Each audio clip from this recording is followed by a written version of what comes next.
السلام عليكم ورحمة الله وبركاته. د انس رضی الله عنه څخه روایت دی چې د رسول الله صلی الله علیه وسلم بارک سره په مجلس کې ناست وم. یو نفر رالی سلام یې وویل، هغه وروسته دغه کلمات یې وویلې: الحمد لله حمدا كثيرا طيبا مباركا فيه كما يحب ربنا ان يحمد وينبغي له. رسول الله صلی الله علیه وسلم بارک وغه صحابي ته مخ راواړو، ورته ویل کیف قلت، څه ډول توري دې وویل؟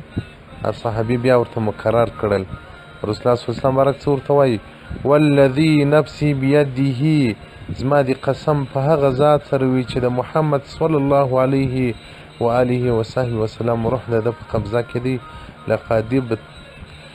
لقد ابتغرها 10 املاک، لس ملائکو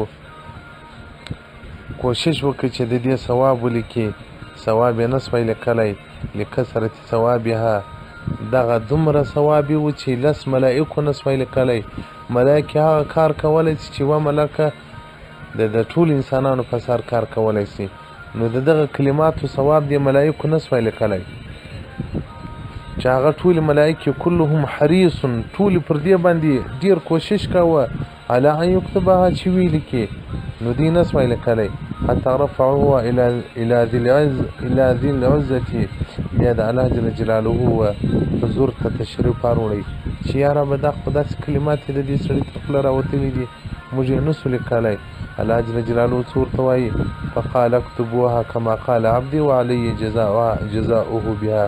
دا رنګ یې ولیکئ چې صرف هغه کلمات یې د ده تر خوله راوتلي دي، جزا او ثواب یې ستاسو په وس نه دي پوره چې ورته ولیکئ، جزا او ثواب به بیا زه ورکوم.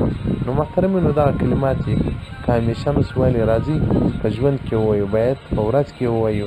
دا هغه کلمات دي چې 10 ملایکې ثواب نسي لیکلی. سبحان الله سبحان الله.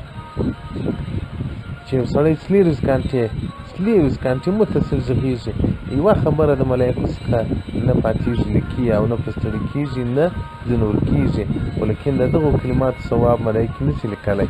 حدیث رقم 2 صفحه نمبر 114، رياض الجنة في أذكار الكتاب والسنة للشيخ يوسف بن إسماعيل النبهاني رحمة الله عليه. کتاب دی، الله دې موږ ته توفیق راکړي چې دا کلمات یې ووایي. والسلام علیکم ورحمة الله وبرکاته.